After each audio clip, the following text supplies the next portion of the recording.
Andhra university మాజీ vice chancellor ఆచార్య ప్రసాద్ రెడ్డిని కూటమి ప్రభుత్వం వేధింపులకు గురిచేస్తోంది. విజిలెన్స్ విచారణ పేరుతో ఆయనపై చర్యలు తీసుకోవాలని ప్రభుత్వం భావిస్తోంది. 47 ఏళ్ల పాటు యూనివర్సిటీతో తనకు ప్రత్యేకమైన అనుబంధం ఉందని, ఎలాంటి తప్పులు చేయలేదని ఆయన స్పష్టం చేశారు. కావాలనే తనను టార్గెట్ చేసి విజిలెన్స్ విచారణ చేయిస్తున్నారని ప్రసాద్ రెడ్డి ఆవేదన వ్యక్తం చేశారు. యూనివర్సిటీలో తీసుకోవాల్సిన చర్యలు, అనుసరించాల్సిన విధానాలపై తనకు పూర్తి అవగాహన ఉండటంతో ఎవరూ చేయలేని అభివృద్ధి పనులు చేశారని ఆయన చెప్పారు. ఏ విచారణకైనా సిద్ధమేనని, న్యాయ పోరాటం చేస్తానంటున్న ఏయూ మాజీ వీసీ ప్రొఫెసర్ ప్రసాద్ రెడ్డితో మా ప్రతినిధి అనిల్ ఫేస్ టు ఫేస్. 100 ఏళ్ల చరిత్ర కలిగిన ఆంధ్ర విశ్వవిద్యాలయం అభివృద్ధిలో కీలక భూమిక పోషించినటువంటి మాజీ వైస్ ఛాన్సలర్ ప్రసాద్ రెడ్డిపై ప్రభుత్వం కక్ష సాధింపుకు దిగుతోంది. ఆయనపై విజిలెన్స్ విచారణ చేయడం మాత్రమే కాకుండా చర్యలు తీసుకోవాలంటూ ప్రభుత్వానికి సిఫార్సు చేసింది. ఇదే అంశానికి సంబంధించి మనతో మాట్లాడేందుకు మాజీ వీసీ ప్రసాద్ రెడ్డి ఉన్నారు. మాట్లాడదాం. సార్, మీ పదవి విరమణ రోజే ఇలాంటి ప్రకటన వస్తుందని ఊహించారా? ఎందుకంటే ఆంధ్ర విశ్వవిద్యాలయం అభివృద్ధికి అనేక బాటలు వేశారు, ఎనలేని కృషి చేశారు. దీన్ని ఎలా చూస్తారు? చరిత్ర అంతా చూసినప్పుడు ఎవరైతే ఎక్కువగా పనిచేస్తారో వాళ్ళకి చాలా ఎక్కువ దెబ్బలు తగులుతాయి. కానీ చరిత్రలో మిగిలిపోయేటువంటి అవకాశం కూడా వాళ్ళకి లభిస్తుంది. ఆంధ్ర యూనివర్సిటీలో ఇది 100వ సంవత్సరం. నేనే 47 సంవత్సరాలు ఉన్నాను ఇక్కడ. స్టూడెంట్గా ఉన్నటువంటి టైంను పక్కన పెడితే ఇది నా 40వ సంవత్సరం. అంటే 40 ఇయర్స్. 40 ఇయర్స్లో డిఫరెంట్ పొజిషన్స్. ఫుల్ వీసీగా 2 సార్లు చేసేటువంటి అవకాశం వచ్చింది. అంటే ఒక టీచర్గా, ఒక అడ్మినిస్ట్రేటర్గా ఆంధ్ర యూనివర్సిటీ యాక్ట్ మీద కానీ, ఆంధ్ర యూనివర్సిటీ అడ్మినిస్ట్రేటివ్ మాన్యువల్ మీద కానీ కంప్లీట్గా అవగాహన ఉండేటువంటి అతి తక్కువ వ్యక్తుల్లో ఉండే విధంగా నాకు అవకాశం లభించింది.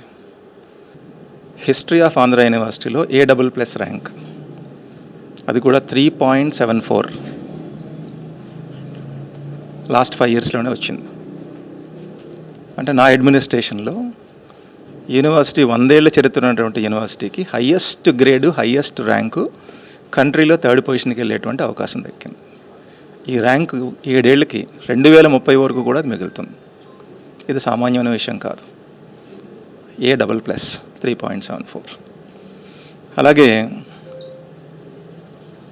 ఈ యూనివర్సిటీలో న్యూ ఎడ్యుకేషన్ పాలసీలో స్టార్టప్స్ అని అంటే ఏ హెల్ప్ ఎక్కడి నుంచి అడగకుండా ఆహబ్ అనే ఒక స్టార్టప్ సంస్థ పెట్టడం, 180 స్టార్టప్స్ అక్కడ రావడం, నాస్కామ్తో మనం MOU చేసుకోవడం 27 కోట్లు పెట్టుబడి, STPIతో MOU చేసుకోవడం 60 కోట్లు పెట్టుబడి, ఇవన్నీ కూడా చేసే అవకాశం లభించింది. ఆ స్టార్టప్స్కి 4 స్టార్ ర్యాంకింగ్ వచ్చింది వితిన్ 2 ఇయర్స్. IITస్కి ఆన్ పార్. యూనివర్సిటీని గ్రీన్ యూనివర్సిటీగా తీర్చిదిద్దడం జరిగింది. COP28 దుబాయ్లో జరిగినటువంటి కాన్ఫరెన్స్లో ఆంధ్ర యూనివర్సిటీకి గ్రీన్ యూనివర్సిటీ అవార్డు లభించింది.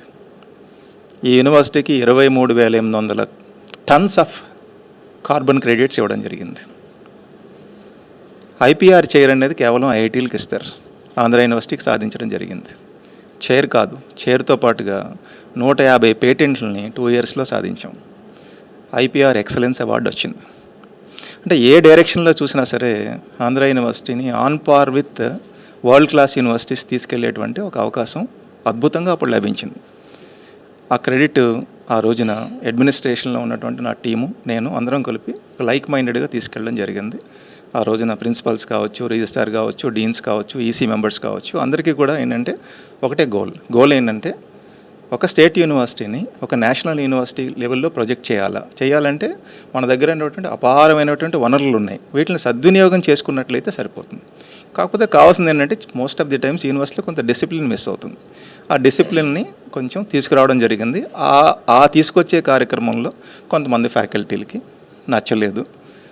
వాళ్ళకి ఇప్పుడు పవర్ వచ్చింది కాబట్టి దానిని ఇంకో విధంగా నా మీద విజిలెన్స్ అనేటువంటి ఒకటి పెట్టి మినిస్టర్ గారికి కూడా లేనిపోనివి చెప్పి ఇది చేయించడం జరిగింది. వారికి కూడా తెలుస్తుంది.